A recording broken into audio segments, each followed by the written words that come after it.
இந்த சாமியை பற்றி நான் சொல்கிறதுக்கு முன்னாடி உங்களுக்கு கண்டிப்பாக தெரிஞ்சிருக்க வாய்ப்பில்லை. ஹலோ ஃப்ரெண்ட்ஸ், இன்றைக்கி தேர்ஸ்டே ரொட்டீன் பார்த்துடலாமா? நீங்கள் நினைப்பீங்க எல்லா ஒர்க்கிங் டேவும் ஒரே மாதிரி தானே இருக்கும், இல்லை தேர்ஸ்டே மட்டும் என்ன ஸ்பெஷல்னு. தேர்ஸ்டே எங்களுக்கு ரொம்ப ஸ்பெஷல் தான். தேர்ஸ்டே அன்னைக்கு சாய்பாபாவுக்கு வீட்டில் ரொம்ப அழகாக பூஜை பண்ணுவேன். நான் காலேஜ் படிக்கும்போது இருந்து சாய்பாபாவுக்கு பக்தி ஆகிட்டேன். அப்போ இருந்தே தேர்ஸ்டே விரதம் வச்சுட்ருக்கிறது ஒரு வழக்கம். கல்யாணத்துக்கு அப்புறமும் பார்த்திங்கன்னா கடவுள் புண்ணியத்தில் இங்கே அம்மாவும் தேர்ஸ்டே அன்னைக்கு விரதம் வைப்பாங்க. பட் இங்கே பிரகஸ்பதி பகவான்னு வேற ஒரு சாமி, விஷ்ணு பகவானோட வேறொரு அவதாரத்துக்கு அம்மா வழிபாடு நடத்துவாங்க. இன்றைக்கி நம்ம தேர்ஸ்டே ரொட்டீன் பார்த்துடலாமா?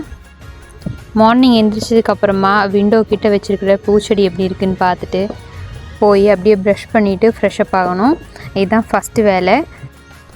அம்மா இங்கே இருக்கும்போது ப்ரஷ் பண்ணுறதுக்கு பேஸ்ட் கூட யூஸ் பண்ண மாட்டாங்க தேர்ஸ்டேஸில். ஏன்னா மேபி அதில் சால்ட் இருக்கலாம், இல்லை சோடியம் அந்த மாதிரி இருக்கலாம்ல, அதனால் சால்ட் யூஸ் பண்ணவே மாட்டாங்க. பட் நான் இவ்வளோ ஸ்ட்ரிக்டாக ஃபாலோ பண்ணுறதில்ல. சாய்பாபா ரொம்ப ஃப்ரெண்ட்லியான கடவுள் இல்லையா, அவர் நம்மளை ஏதாவது தெரியாமல் பண்ணுறது அப்பயும் மன்னிச்சுக்குவாருன்னு சொல்லிட்டு ஃப்ரெஷ்அப் ஆனதுக்கப்புறம் நேராக கிச்சனுக்கு போகிறது. நான் முன்னாடி சொல்லியிருந்தேன் குளிச்சதுக்கப்புறம் தான் தண்ணியெல்லாம் குடிப்பேன்னு. பட் கல்யாணத்துக்கு அப்புறம் அதுவும் இல்லாமல் பையனை ஸ்கூலுக்கு அனுப்பணும், நம்ம இவ்வளோ மெதுவாக எல்லா வேலையும் முடிக்கிறதுக்கு டைம் இருக்காது. ஸோ அவனோட லஞ்செல்லாம் பேக் பண்ணி வச்சுட்டு அதுக்கப்புறம் தான் அடுத்த வேலை.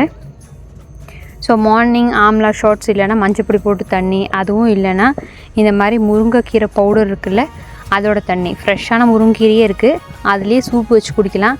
பட்டு பவுடர் இருந்ததுனால அதை தண்ணியில் கலக்கி குடிச்சிட்டு அதுக்கப்புறமா காலையில் டிஃபன் வேலை, டீ இதெல்லாம் பண்ணி முடிக்கணும்.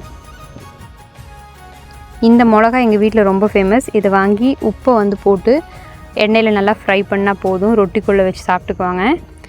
கூட சைடிஷ் எதுவும் இல்லைன்னா கூட ஊறுகாயோ இல்லைன்னா மோர் இருக்குல்ல அது கூட சாப்பிட்டுக்கலாம் ஈஸியாக. ஸோ இது அடிக்கடி வீட்டில் ஃப்ரை பண்ணுவோம். இன்றைக்கி பூஜை பண்ணுறக்கும் நிறைய டைம் வேணும். ஸோ கிச்சனில் இருக்கிற வேலையெல்லாம் கடகடன்னு முடிச்சுட்டு பையனோட லஞ்சும் அவரோட லஞ்சும் பேக் பண்ணி வச்சதுக்கப்புறமா நான் குளிச்சுட்டு ரெஸ்ட் ஆஃப் த டைம் சாமிக்கிட்ட பூஜை பண்ணுறதுக்குன்னு ஒதுக்கிடுவேன். சாமி ஃபோட்டோவெல்லாம் எடுத்து மாற்றி வச்சுட்டு கீழே விரிச்சிருக்கிற துணியை தேர்ஸ்டே அன்றைக்கி மாற்றுறது ஒரு பழக்கம். அது மட்டும் இல்லாமல் இந்த பூஜை சாமான் எல்லாத்தையும் இந்த பித்தம்பரி இல்லைன்னா புளி இல்லை சாம்பல் ஏதாவது போட்டு நல்லா தேய்ச்சி கழுகணும். அம்மா இருக்கும்போது அப்படியே பளபளன்னு தேய்ச்சி கழுகுவாங்க.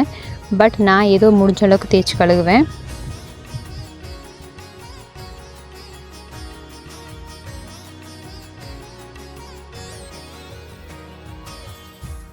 காலையில் சாய்பாபா சிலைக்கு தண்ணீரில் அபிஷேகம் பண்ணிவிட்டு அதுக்கப்புறம் அவர் தொடச்சிட்டு ஒரு மஞ்சள் துணியை விரித்து அது மேலே வச்சு மஞ்சள் பூக்கள் ஏதாவது பிரசாதம் நல்லா முடியுது. நான் மோஸ்ட்லி கல்கண்டு தான் வைப்பேன்.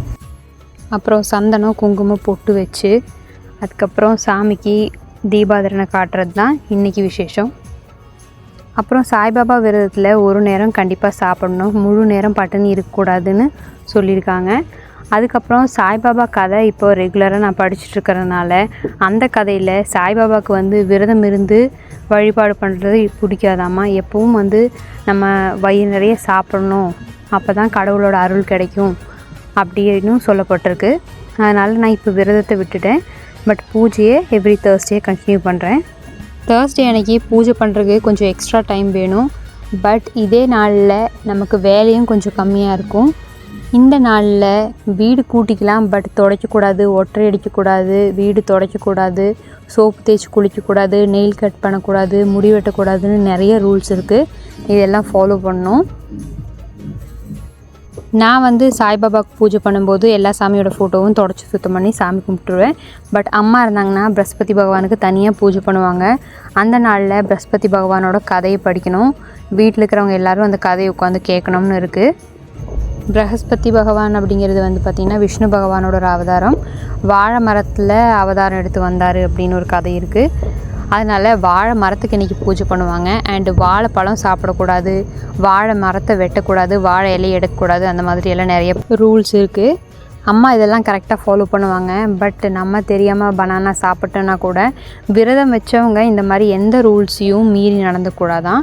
அதனால தன் நஷ்டம், அதாவது பார்த்திங்கன்னா நம்ம செல்வங்கள் எல்லாம் குறையிறதுக்கு அது வழிவகுக்குமா அப்படின்னு இந்த கதையில் சொல்லப்பட்டிருக்கு. உங்களுக்கு ப்ரஹஸ்பதி பகவானை பற்றி முன்னாடியே தெரியும்னா கமெண்ட் செக்ஷனில் சொல்லுங்கள். பூஜையெல்லாம் முடிச்சதுக்கப்புறமா நான் லைட்டாக ஏதாவது பிரேக்ஃபாஸ்ட் பண்ணிவிட்டு ஆஃபீஸுக்கு கிளம்பணும். சம்மருங்கிறதுனால மோஸ்ட்லி விளாம்பழம் ஜூஸை பிரேக்ஃபாஸ்ட் எடுத்துக்குவேன். இது ஒரு கிளாஸ் குடித்தா ரொம்ப நேரத்துக்கு பசி எடுக்காது.